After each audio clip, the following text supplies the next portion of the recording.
بسم اللہ الرحمن الرحیم یا علی مدد۔ ہم نے اپنی پچھلی کلاس جو قرآن کے حوالے سے ہم بات کر رہے تھے کچھ، اس میں ہم نے قرآن کے اندر کتنے پارے ہیں، کتنی سورے ہیں، کتنی آیات ہیں اور اس کے سیکوینس کے بارے میں بات کی تھی کہ جس طرح سے 30 پارے ہیں، اور 30 پارے اس لیے ہیں کہ رمضان کے مہینے میں قرآن کو اگر ختم کرنا ہو تو آسانی کے لیے انہوں نے قرآن کو 30 کے اندر ایکولی ڈیوائیڈ کر دیا، یعنی کہ 30 پارٹس کے اندر اس کو ڈیوائیڈ کیا تاکہ پڑھنے میں آسانی ہو، اور ایک مہینے کے اندر یعنی کہ ماہ رمضان کے اندر ہی اس کو ختم کیا جا سکے آسانی کے لیے۔ پھر ہم نے بات کی کہ قرآن کے اندر 114 سورے ہیں، جس کے اندر ایک سورہ ایسی ہے کہ جس کے اوپر بسم اللہ الرحمن الرحیم نہیں لکھا ہوا ہے۔ اس کا کچھ بیک گراؤنڈ ہے جو ابھی یہاں پر بیان کریں گے، لیکن چونکہ ہم کو یقین ہے کہ قرآن خدا کی موسٹ پرفیکٹ بک ہے، چونکہ خدا کی یہ موسٹ پرفیکٹ بک ہے تو کیسے ممکن تھا کہ خدا اس کو امپرفیکٹ رکھتا، یعنی کہ 114 سورے ہوتی اور 113 بسم اللہ الرحمن الرحیم ہوتے ہیں۔ اس سے پہلے کہ ہم قرآن کے اندر اتر کے دیکھیں کہ کیا کہیں پر ایسا تو نہیں کہ خدا نے ایک بسم اللہ الرحمن الرحیم کہیں پر چھپا کے رکھا ہو، تو پہلے ہم بسم اللہ الرحمن الرحیم کو سمجھنے کے لیے آپ سمجھیں کہ ہر سورہ ایک گھر ہے، ایک حکمت کا گھر ہے، اور بسم اللہ الرحمن الرحیم اس کا دروازہ ہے۔ یعنی کہ اگر آپ کو سورے کے گھر کے اندر آنا ہے، یعنی کہ آپ کو حکمت کے گھر کے اندر آنا ہے، تو اس کا دروازہ جو کہ بسم اللہ الرحمن الرحیم ہے، اس کے ذریعے سے ہی آپ اس کے اندر داخل ہو سکتے ہیں۔ آپ تمام جانتے ہیں حضور صلی اللہ علیہ وسلم کی 2 حدیثوں کو، ایک کہ میں علم کا شہر ہوں اور علی اس کا دروازہ ہے، یہاں پر انگلش میں گیٹ کا ورڈ ہے۔ پھر فرمایا کہ میں حکمت کا گھر ہوں اور علی اس کا دروازہ ہے، یہاں پر انگلش میں ڈور ہے۔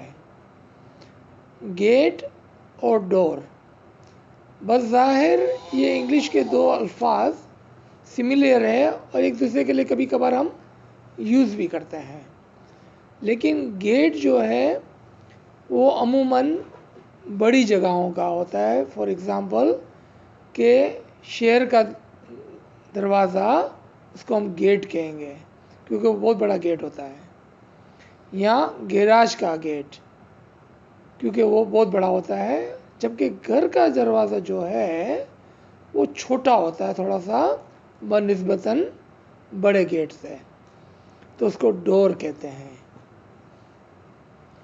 اب دیکھیں اس کے اندر کیا لاجک ہے اور میں کیا سمجھانا چاہ رہا ہوں کہ جب انہوں نے علم کی بات کی جو کہ بہت زیادہ ہے، تو انہوں نے شہر کی بات کی کہ میں علم کا شہر ہوں، یعنی کہ اتنا بہت میرے پاس علم ہے جیسے ایک بہت بڑی سٹی، لیکن اس کا دروازہ یعنی کہ گیٹ مولا علی ہے۔ لیکن جب حکمت کی بات کی، حکمت علم کے اندر بہت ہی کم ہوتا ہے، تو مولا کا ایک فرمان ہے کہ دیر از لاٹ آف انفارمیشن جو کہ نالج سے زیادہ ہوتا ہے، لیکن اس کے اندر کم نالج ہے۔ اسی طرح سے نالج بہت زیادہ ہوتا ہے لیکن وزڈم بہت کم ہوتا ہے اس کے اندر، یعنی کہ ہم نے 3 لیول پر اس کو دیکھا۔ انفارمیشن بہت زیادہ، تو انفارمیشن کی مثال کیا ہوگی؟ جیسا کوئی ایک کنٹری ہے پورا. علم کی مثال کیا ہوگی؟ جیسا کوئی سٹی ہے. لیکن وزڈم کی مثال کیا ہوگی؟ جیسا ایک گھر ہے، کیونکہ بہت کم ہے وہ. لیکن دونوں کے دروازے حضور صلی اللہ علیہ وسلم فرماتے ہیں کہ مولا علی ہے. یعنی کہ جب آپ کو علم کے اندر آنا ہو، علم کے شعر میں آنا ہو، تو آپ علی کے توسط سے داخل ہوں، علی کے گیٹ سے ہوتے ہوئے آئے، علی کی اطاعت کرتے ہوئے آئے. یعنی کہ علی سے پوچھ کر آپ اس شعر کے اندر داخل ہوں، تاکہ آپ کو وہاں پر میرا علم مل سکے. یہ فرما رہے تھے حضور صلی اللہ علیہ وسلم. اور جب آپ کو وزڈم کی ضرورت ہو، حکمت کی ضرورت ہو، تو آپ علی سے پوچھ لیا کریں اور علی کے توسط سے آیا کریں، علی سے اجازت لیتے ہوئے آیا کریں، علی کی اطاعت کرتے ہوئے آیا کریں. یعنی کہ میرے گھر میں، یعنی کہ حکمت حاصل کرنے کے لیے علی ہی آپ کو ان حکمتوں کو بتا سکتا ہے، اس کی تعویلات بتا سکتا ہے. یعنی کہ علی کی اجازت کے بغیر آپ وہاں نہ داخل ہو. یہ اس کا بیک گراؤنڈ ہے. چونکہ ہر سورے پر ایک دروازہ لگایا ہوا ہے بسم اللہ الرحمن الرحیم کا، لیکن سورہ توبہ پر ہم دیکھتے ہیں کہ نہیں ہے. تو کوئی ایسا شخص جو چاہے مسلمان ہو یا نہ ہو، اسماعیلی ہو یا نہ ہو، اگر وہ قرآن کے اندر اترتا ہے تو ضروری ہے کہ وہ دروازے سے آئے اندر. اب چونکہ یہاں پر دروازہ ہی نہیں ہے، تو وہ سورہ توبہ تک جب پہنچیں گا تو وہ کیا کریں گا؟ کس طرح سے اتریں گا ادھر؟ تو اس کے لیے ہم نے آلریڈی ایکسپلین کر دیا کہ علی کی اجازت سے آپ آ سکتے ہیں اندر، کیونکہ دروازے کا مالک وہ ہے. اس لیے آج ہم امام کو امام ناطق کہتے ہیں، کیونکہ امام ہی قرآن کا زندہ دروازہ ہے. جس طرح سے مولا علی اپنے زمانے میں حضور صلی اللہ علیہ وسلم کے علم، حکمت اور قرآن کا زندہ دروازہ تھا، زندہ دروازہ، اور اس کی اجازت سے، اس کی اطاعت سے، اس کو پوچھ کر، اس کے توسط سے آپ قرآن کے اندر آ سکتے تھے اور اس سے علم اور حکمت دونوں حاصل کر سکتے تھے. کہتے ہیں کہ جب یہ سورہ نازل ہوئی تو حضور صلی اللہ علیہ وسلم نے کہا کہ فوراً سے کوئی شخص جائے اور مسجد میں جا کر اس سورہ کو پڑھ کے سنائے، کیونکیہ بہت ہی امپورٹنٹ سورہ ہے. اور سورہ توبہ کے اندر ایک ایسی چیز ہے، ایک ایسی آیت ہے کہ جس کی وجہ سے یہ سورہ بہت زیادہ امپورٹنٹ ہے. اور آپ سورہ توبہ کو پڑھیں گے تو آپ کو تعجب ہوگا کہ بہت ہی عجیب و غریب سورہ ہے یہ. تو ابو بکر شاید جانے لگے تو حضور صلی اللہ علیہ وسلم نے ان کو روکا کہ آپ نہ جائیں، آپ عمر کو بھیج دیں. جب وہ جانے لگے تو انہوں نے کہا کہ آپ نہ جائیں، علی کہاں ہے؟ اور حضور صلی اللہ علیہ وسلم جلال میں آ گئے کہ علی کیوں اس وقت موجود نہیں ہے یہاں پر. تو کہتے ہیں کہ شاید علی کی طبیعت شاید ناسازی ایسے یا کچھ ایسا تھا جس کی وجہ سے وہ موجود نہیں تھے. لیکن جب ان کو خبر ملی کہ ایسا ہے تو دوڑ کے آئے، اور حضور صلی اللہ علیہ وسلم نے ان کو ایک دم سے کہا کہ آپ دوڑ کے جائیں اور یہ سورہ آپ مسجد میں جا کر سنائیں.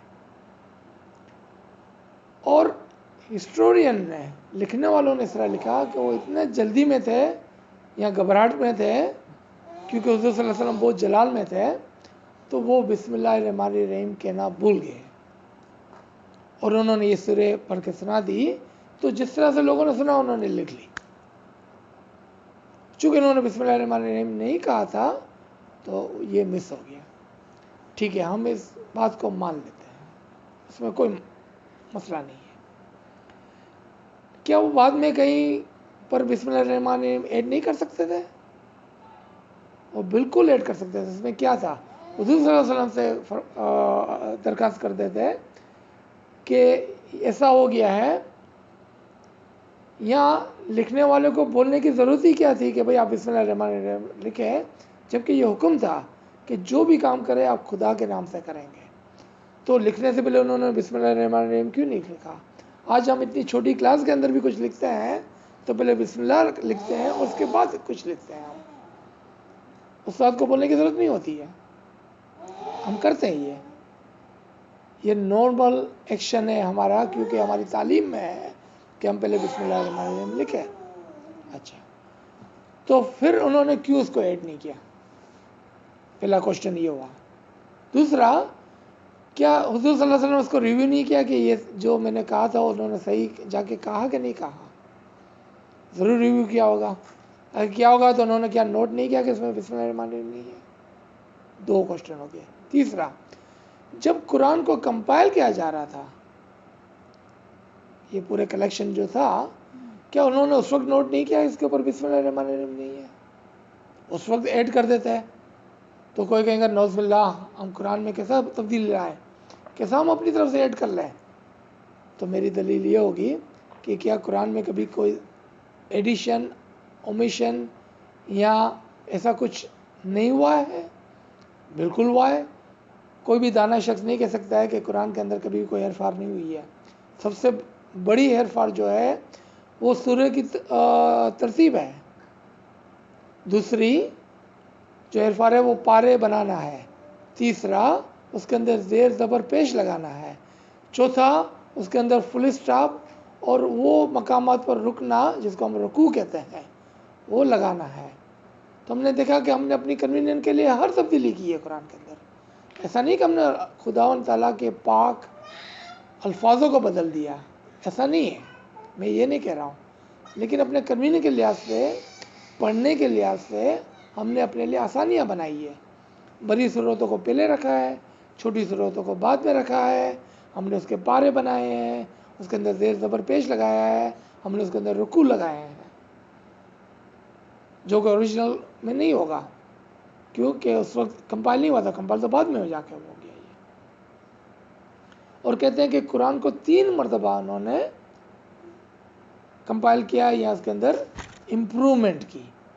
ہم امپرومنٹ کہیں گے کیونکہ کوئی بھی جان بوجھ کے اس کے اندر کوئی یعنی کہ غلطی یا اس کے اندر کوئی چیز نہیں کر رہا تھا، تو بھی ہم کہیں گے کہ آسانی کے لیے اس کو امپرومنٹ کیا اس کے اندر. ٹھیک ہے، تو اس وقت بسم اللہ الرحمن الرحیم لگا دیتے ہیں. لیکن ہم دیکھتے کہ ایسا نہیں ہوا. کیوں؟ کہ خدا کی حکمت تھی اس کے اندر. خدا کی حکمت تھی کہ خداوند تعالیٰ کی یہ مرضی تھی کہ ایک جگہ پر ایسا ضرور ہو کہ جہاں پر لوگوں کو آ کر ٹھہرنا پڑے اور سوچنا پڑے کہ یہاں پر دروازہ کیوں نہیں ہے. حضور صلی اللہ علیہ وسلم نے کس کی طرف اشارہ کیا تھا کہ کون دروازہ ہے، تاکہ وہ اس سے رجوع کرے. چونکہ یہ دروازہ صرف اور صرف مولا علی تھے تو اس کی طرف توجہ دلوانے کے لیے تاکہ لوگ اس کی طرف رجوع کریں.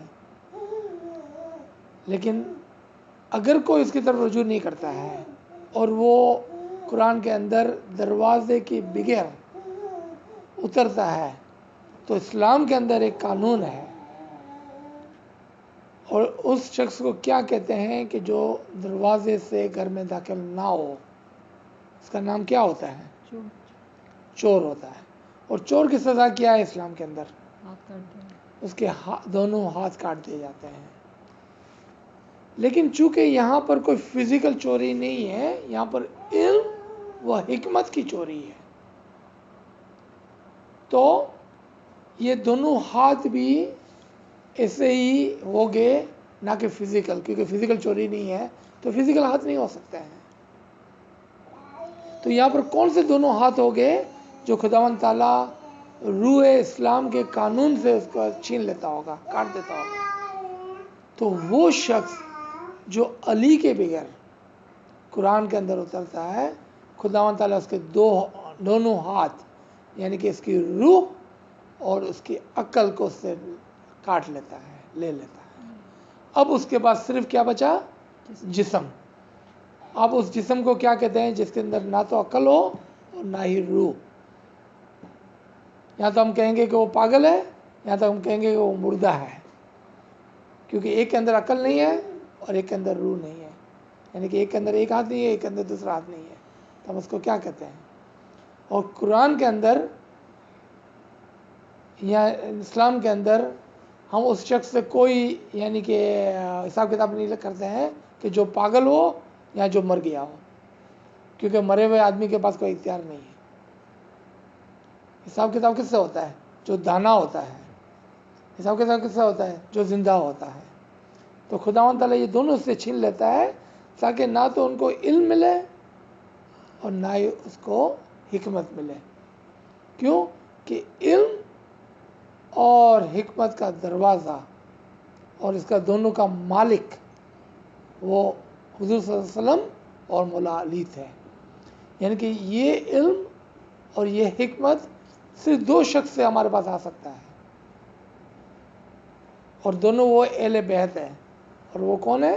حضور صلی اللہ علیہ وسلم اور حضرت علی، اور حضرت علی کے بعد اہل بیت کے عالمین، یعنی کہ امام حسین، امام زین العابدین، کرتے کرتے کرتے آج ہمارے پریزنٹ لیونگ 49 امام شاہ کریم الحسین نیاز امام، ہماری جان اس سے فدا ہو صلوات اللہ علیہ ہے، کہ جس کی توسط سے، جس کی اطاعت کرتے ہوئے جب ہم قرآن کو پڑھتے ہیں تو یہ بات واضح ہو جاتی ہے کہ ہم نے آپ کی طرف قرآن یعنی کہ کتاب اور ایک نور بھیجا، یہ دونوں چیزیں ہمارے پاس ساتھ میں ہے، تو ہم قرآن پڑھ سکتے ہیں، قرآن سمجھ سکتے ہیں اور قرآن سے گائیڈنس تعلیمات لے سکتے ہیں۔ تو یہاں پر ہم اس کو روکتے ہیں، اللہ اس کے کوئی سوال ہو۔